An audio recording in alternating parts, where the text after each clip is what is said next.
Today we have with us Secretary Pete Buttigieg, somebody that I met actually not that long ago.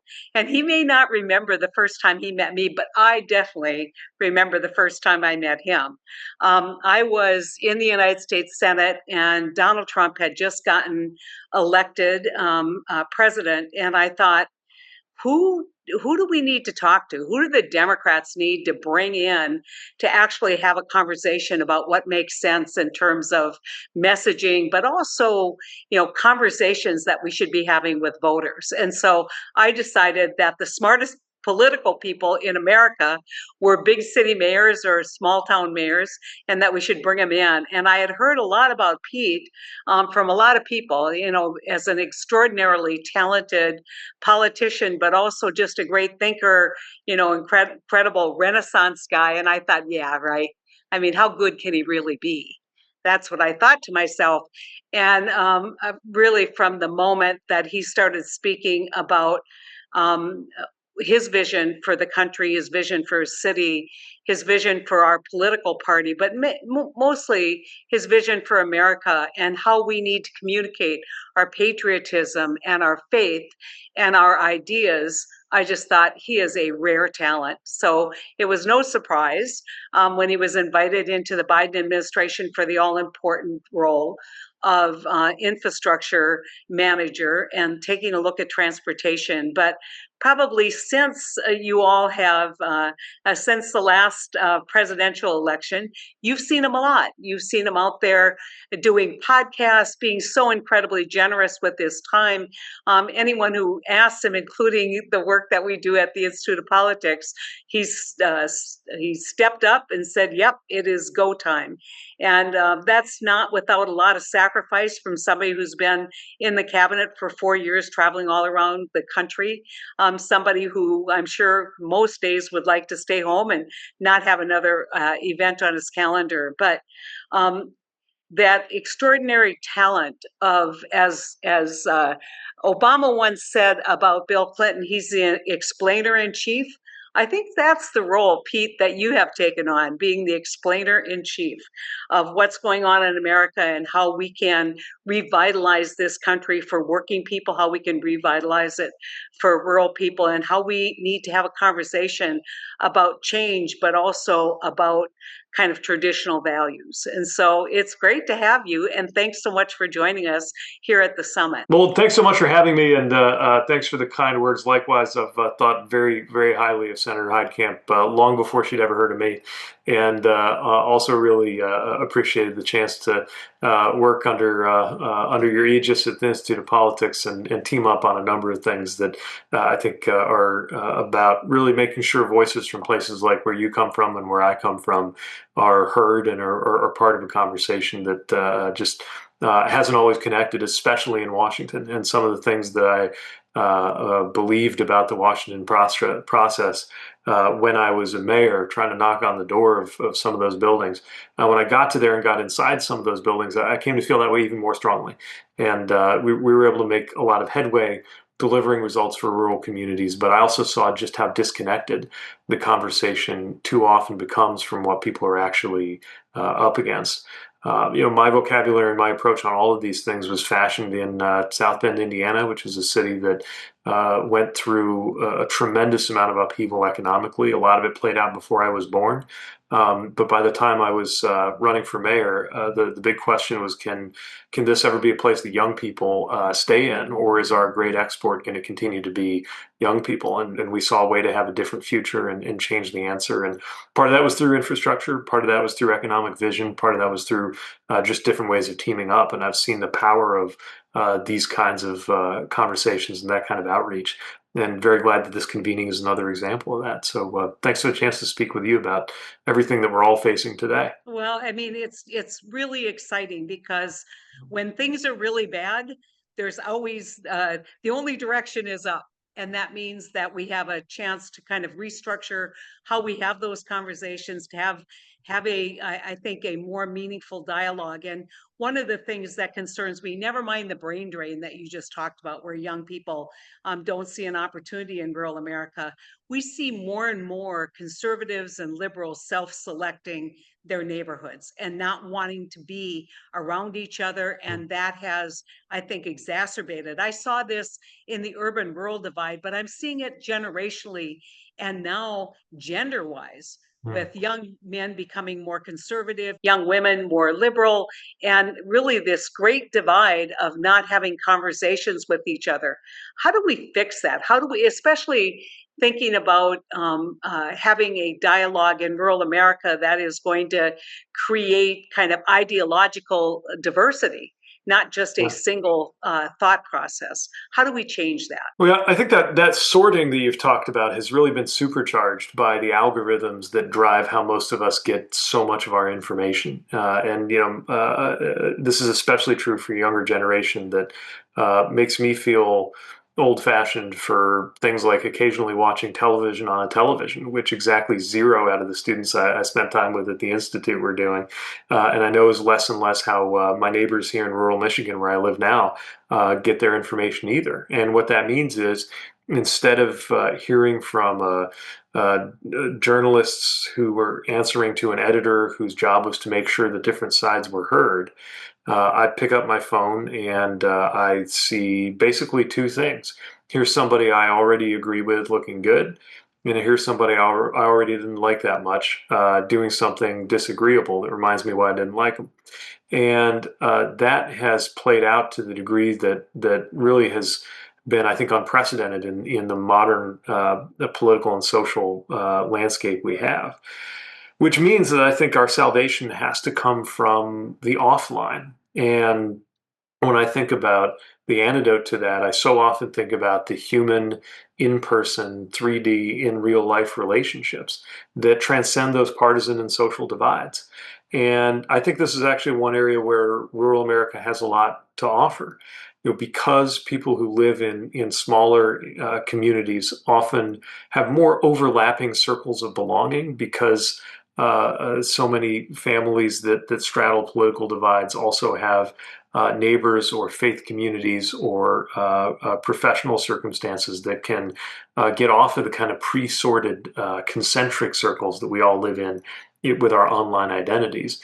We can create more of those encounters, still fiercely contested sometimes. I mean, again, I come out of local politics and government, and I know how heated things can get sometimes in a local process, but I think we were always better able to see each other as three-dimensional people in those processes than when we're behind a keyboard commenting on what's going on nationally. And if we want to light the way out of this moment and what it's done to our social and political fabric, I really think creating more of those spaces for those kinds of encounters.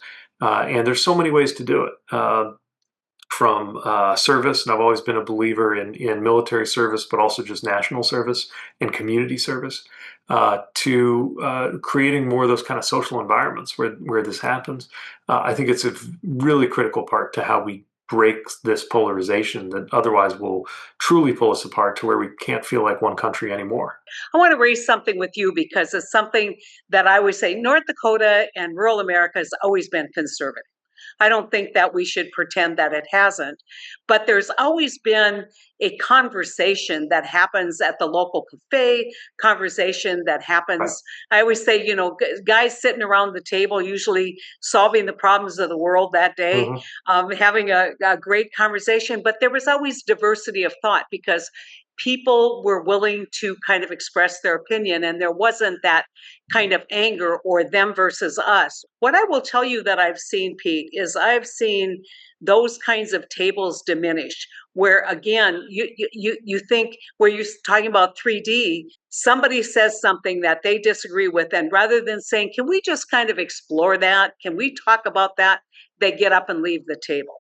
And so how do we get folks once again who have an opinion in rural America that may be different than the dominant opinion to feel comfortable in what they know, to feel comfortable in what they're saying? How do we fix that? I think that's right. And one thing we really need is folks who are willing to step up and express these ideas in places where they might not seem natural. This is something I do all the time. I mean, famously spend a lot of time on Fox News, but I also try to do this in online spaces and podcasts where people might not have heard from somebody who has my political values, especially because we find out that there are overlaps that you wouldn't expect.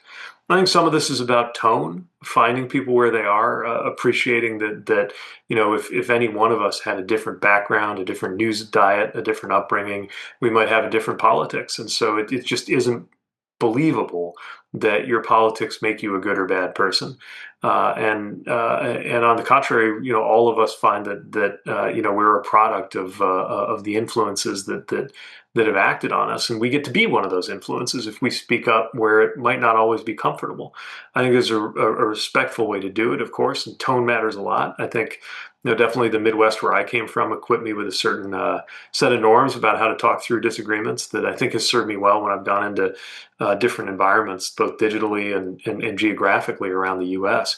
But if we're not ready to have comfortable, serious conversations that happen with conviction and respect at the same time, then I don't think we're even really doing our duty as citizens, let alone getting what has to happen done in the political space to happen. I will say this, those people out there watching this go, yeah, I mean, if I were smart and knowledgeable and erudite as Pete Buttigieg, I'd be out there, but I don't have those skills.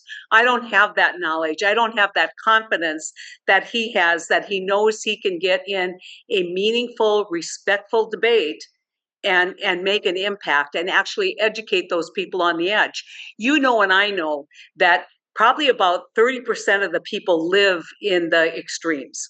And the rest are watching a one-sided debate because there Mhm. isn't another side presented. So how do we get people comfortable with their ability to have that conversation without getting angry, without alienating more people, and without just walking away? Because every time I see someone generalize a Republican voter in a way that I know only plays into the hands Yeah. of the MAGA crowd, that is destructive. And so we need more people who are having those meaningful, direct conversations. And people don't feel comfortable in that Yeah. space anymore. One thing I think is important is that you're always at your most credible talking about what you know and what you've experienced and what you've lived.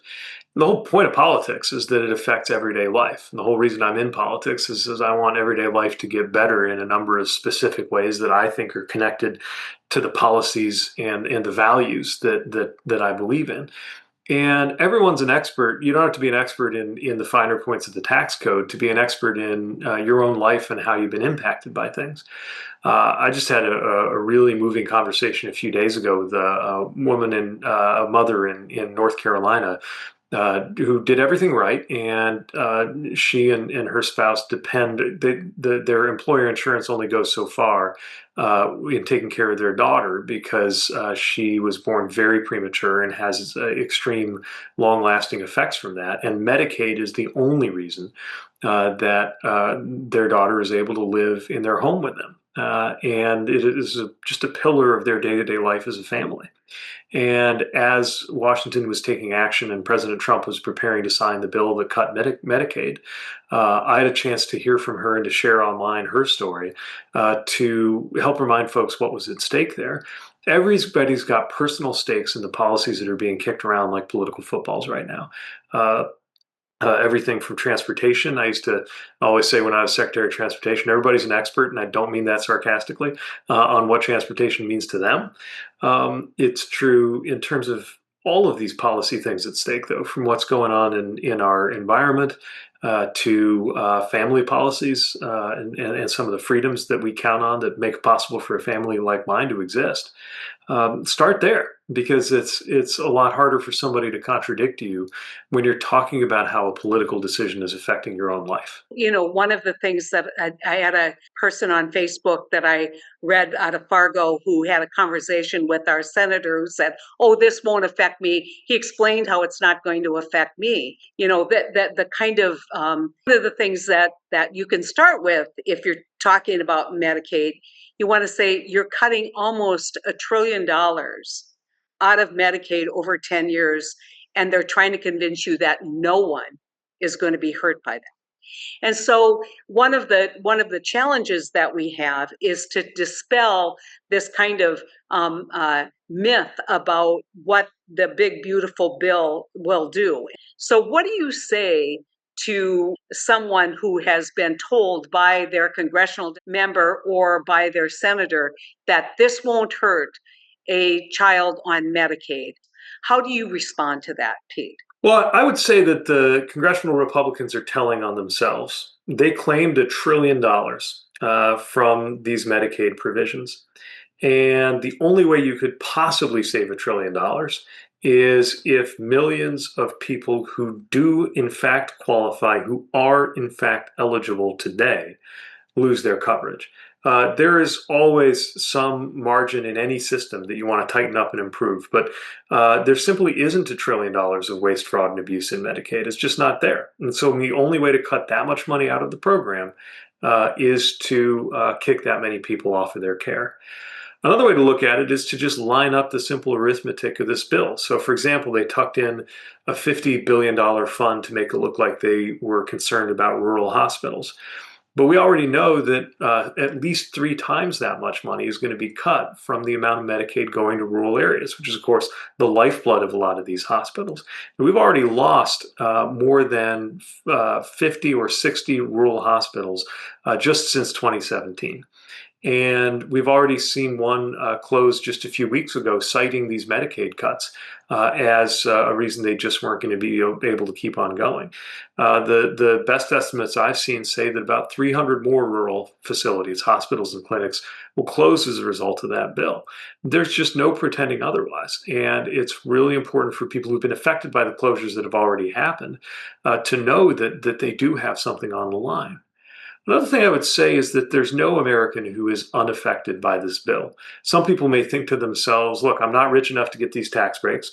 I'm also not low income enough to be affected by the Medicaid cuts or the SNAP cuts. So this doesn't mean anything to me. We got to remember is there's no way to put $3 trillion on the deficit, which is what they just did, without that being something every one of us has to pay for. We're paying for it with higher interest rates. We're paying for it with a national debt that we're going to be saddled with for years. And so even if you make too much money to be affected by the benefit cuts, and even if you're not rich enough to qualify for the tax cuts, you're absolutely affected by this bill. All of us are. The one thing that I do talk about, because state attorneys general have a unique role in Medicaid fraud. And so I just always remind people that there are probably 30 Republican AGs out there who have been tasked with the job of investigating waste, fraud, and abuse in Medicaid. Call them up and ask them why they're not doing their job. And it's interesting, in my state of North Dakota, the last year that you could find data, North Dakota got almost $1 million in money to investigate waste, fraud, and abuse, and found $350. And so it's just so simple to say, oh, if we change the way that we distribute SNAP benefits, or whether there's going to be a state share in SNAP benefits, no one's going to get hurt. And you're like, really? I mean, you can say you don't care if people get hurt. You can say you don't care if people are taken off this kind of benefit, but you can't say people won't struggle to try and make ends meet.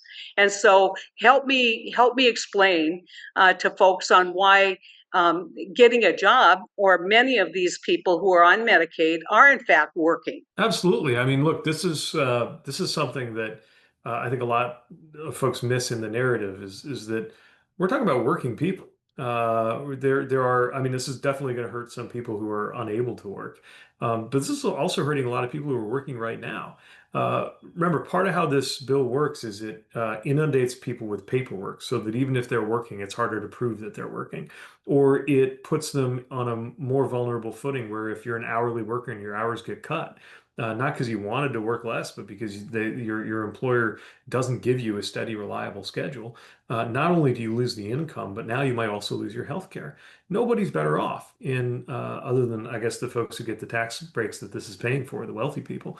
But nobody else is better off when this happens because, of course, when people lose their health care, that makes our entire country worse off. Indeed, if people aren't getting the preventative health care they need, they're going to be less able to work in the future because they're more likely to have untreated chronic issues or even, as many experts have pointed out, perhaps even lose their lives. There's about 50,000 premature deaths a year that are expected to happen as a consequence of this bill.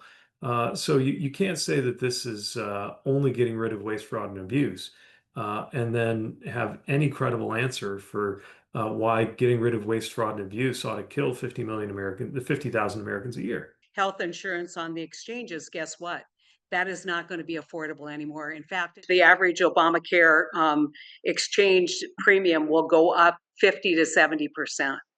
And so, and going back to the rural hospitals, what do you think uncompensated care does to a rural hospital Exactly. that's operating on a 1% margin? Exactly. What's going to happen is you're going to stop somebody from getting preventative care. They're going to be in a desperate situation. They'll go to the emergency room instead of the cardiologist. The rural hospital will, of course, take care of them because they're not going to allow them to go untreated in the emergency room. And then the hospital eats it, and it's part of why the hospitals are closing. So I want to, we have about 15 minutes before you have to go get your kids, but I wanted to just offer some, ray of hope that we can, in fact, stem the tide of rural America becoming ideologically one note, that we can, in fact, expand. And this is a little touchy, I'll admit it, but one of the reasons why it's so difficult is because frequently the National Democratic Party narrative is so toxic to rural America. And it's toxic in part, as you said, when you just get your news from one source, right? And that one source just exaggerates maybe one thing or, demonizes one thing that, frightens people in terms of cultural changes. But, one of the things that I would say that has, I think, woken up a lot of people about the cultural differences has been ever since Roe v. Wade was reversed by the Dobbs decision. Everybody just assumed that rural America was pro-life America. And one thing that we've discovered with these initiated measures and with protections is that's not true. So we know there's people out there who share the value of a woman's right to choose, or the ability of government to stay out of your business and for you to be free to make your choice. How do we overcome kind of that national narrative that the Democratic Party is a party of elites and they don't care about rural America? Well, I think the truth is the party's got some work to do in terms of communicating its values more clearly and in more places. It's what we have to say, it's how we say it, but importantly, it's also where we say it. And that's why I think outreach, both geographic outreach to rural communities and digital outreach to spaces that don't always hear from us, is important.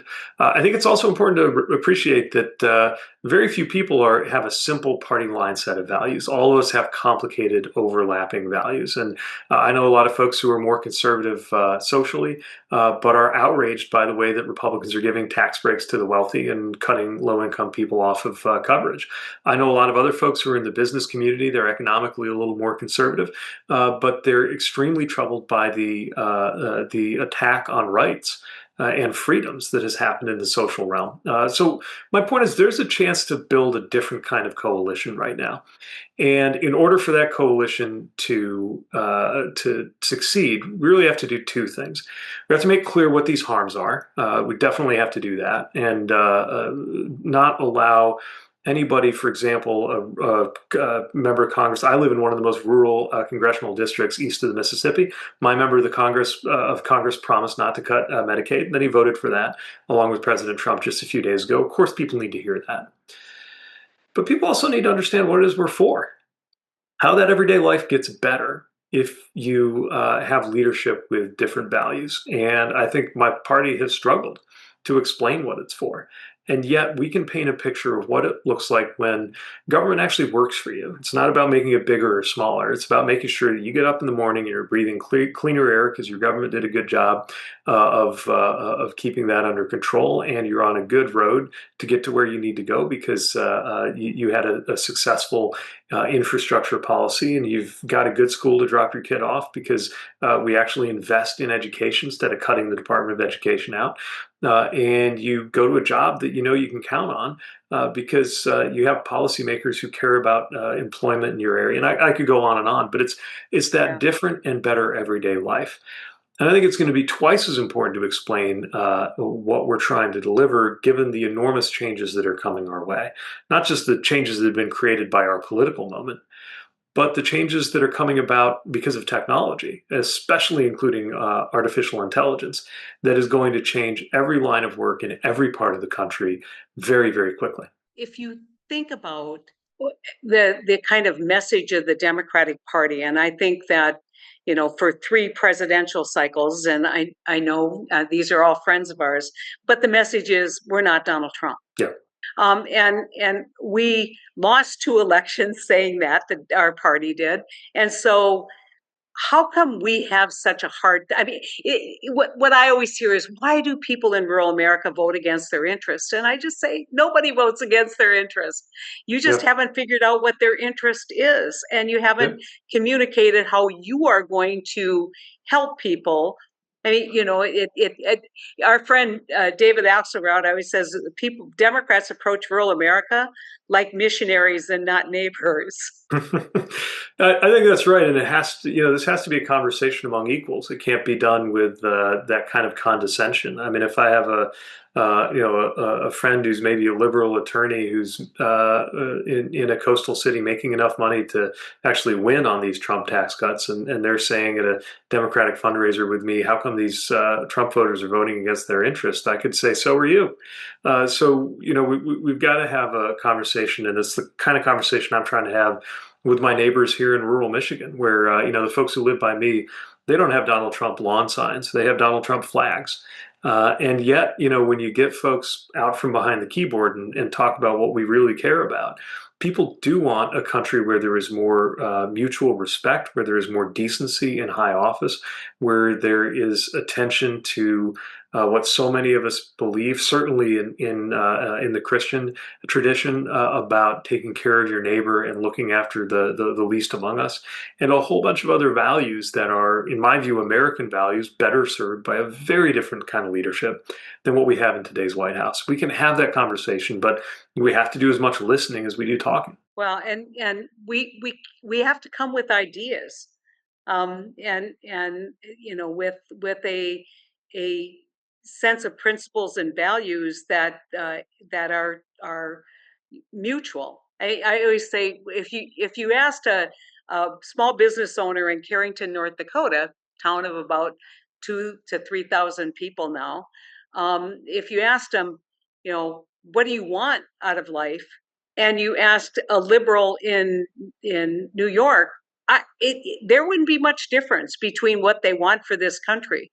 But yet, our political system has created a division among people that is toxic, and it can't continue. And it is now playing out in a very dangerous way by advancing political violence, not just incivility, but political violence. And so, how do we lead in that discussion? Well, I think there's two sets of values we need to be appealing to. One is a set of values that some folks might not share, but most Americans do. So when I talk about some of the things that I think are really important to me, at least as a matter of policy, they're not just things Democrats care about. They're things about two-thirds of Americans agree on, whether it's making sure the wealthy pay their fair share in taxes, or trusting women to make their own healthcare decisions, or making sure that as part of responsible gun ownership, there are universal background checks for people who want to purchase weapons, or any other number of things. We can disagree about them, but two-thirds of Americans agree on those things, and we need to highlight those. There's another set of things that 100% of Americans ought to agree on, that this is a republic, not a monarchy, that political violence, whoever it's directed at and whatever the rationale, is completely unacceptable, that nobody's above the law, that courts decide what is legal or illegal, and politicians need to follow that, that everyone, no matter what they're accused of, ought to have due process. These are things that we need to insist on as universal American and really human values. And anytime we see those values tested, even when it's inconvenient for our own side, or at least when it doesn't fit neatly into some ideological narrative, we need to be all about it. I recently became part of a project called We Hold These Truths, which is Democrats, Republicans, and independents, some very prominent conservatives, some more left-leaning people, and Democrats like me, putting together a statement of values about what our country is founded on, that we believe we all can and should agree on. And I think we need to remain in touch with that, because the last thing we should allow or afford in this country is for certain statements like political violence is wrong to ever become something we disagree about on partisan terms. How would someone, speaking for what I think will be a lot of the people listening in and viewing this, how would they get involved in a group like that? Well, that's a particular effort. You can go to weholdtruths.com and see a little bit more about that. I think more broadly, it's finding those spaces in our lives that are not on their face political. It could be your church, could be your Elks Club, could be your group of folks you get together to solve the world's problems with at the diner over coffee. Could be your folks you go to Little League with, but whoever it is that's in your circles of belonging that you can talk about these big picture things with, not to pick partisan fights, but to find common ground. And that's the harder part. Frankly, it's uncomfortable sometimes. But we got to do that because it's actually part of what's best about this country. Remember, American identity is not based on some ethnic or racial background. Being American is different from being French or Japanese, partly because what makes us American is our civic identity, our commitment to be part of that process as citizens, not just as politicians. Engaging in that and then distinguishing between the things we can and should disagree on and the things we must agree on in order to be one country, I think is where it begins. I always tell people, if you want to have a incredible source of pride in America, watch the parade of athletes during the Olympics and look at what an American looks like, right? America Very good. looks like Yeah. everybody. And that's who we are. And this idea that we're going to divide based on gender or race, it is not good for our country. It's not good long term. I have a question in the chat. Someone said they're running for as a Democrat, also a veteran. Iowa's 2nd congressional district wants some advice on how do you have that conversation in that district to open up a dialogue like you're talking about. Well, first of all, thanks for stepping up. I mean, it's so important. If you see what's going on out there and you don't see anybody else speaking to it the way you want to or challenging an incumbent the way you wish somebody would, sometimes you're the answer to that. And it sounds like you figured that out. I can't speak highly enough of the process of lots of cups of coffees. It's how I became mayor of my hometown as a pretty obscure person. Finding everybody in your community who ought to be consulted. And the definition of that, by the way, is anybody you think ought to be consulted, plus anybody who thinks they ought to be consulted. And at the end of that cup of coffee, asking them for 2 or 3 other people that you ought to get a hold of to understand what's going on in a particular community or county or neighborhood that's in the district that you hope to serve. And pretty soon you'll begin to see where people, what they have to say rhymes, even if they come down on different sides of an issue. And you can get past some of those partisan divides. Utah is especially interesting because there's a culture of treating each other decently. It parallels what I grew up with in the Midwest. That I think is something we can appeal to across these political divides because there are such outrages against that decency happening right now in our politics. One other question. What about the federal minimum wage? Well, the federal minimum wage has not kept up with inflation. It hasn't been updated in a long time. And I think it's an example of something that most people are for, my party and I are for, and yet our political opponents are against. I think it's an example of one of those kinds of issues, like Medicaid expansion, that passed by referendum in very conservative states, or Mhm. provisions around women's reproductive rights that have passed in very conservative states, that allows you to get across if it's branded as a Democrat or Republican idea, people might view it differently right out of the gate. But it's the kind of thing that shows whose side we're on that I think we ought to talk about more. Obviously, just a much bigger conversation, and working to try and get as much information out there on the big beautiful bill, because you can already see now that it's passed, there's a huge propaganda campaign on the Republican side to say nothing to see here. Only you're going to get big tax breaks, like the Social Security Administration sending out an email, totally distorting what this means for lower income and middle income people. So, we have an obligation to not just, ask people to go out there and kind of have a conversation with their neighbors, but to arm them with reasonable and fair data and not Mhm. just biased data. And so I had a friend yesterday who was doing talk radio with my brother, and someone called in and he said, I'm going to get a $6,000 tax rebate from my Social Security. And you're like, there's what you pay in taxes and the deduction from your taxable income. And chances are you didn't pay taxes on your Social Security anyway. And so Yeah, this idea, the spin is out there, and yeah, it is really important that we not let any grass grow under our feet in terms of responding. Don't think that the messaging war is over. Democrats tend to say it once and think, oh, I already said it, they heard me, as opposed to repetition, repetition, that's repetition, right.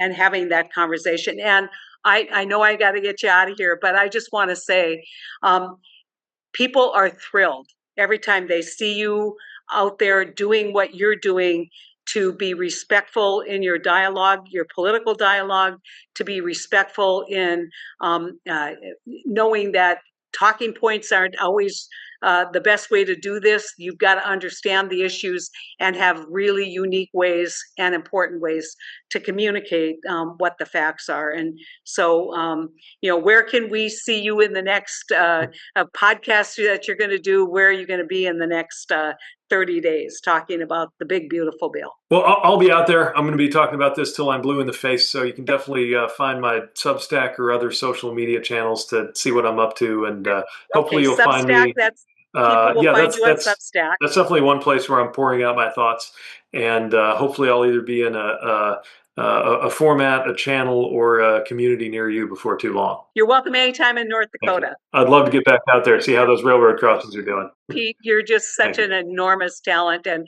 we're grateful that you joined us here at the One Country Rural Progress Summit. It's a pleasure, and thanks for the work you're doing here. Glad to be part of it. Take care.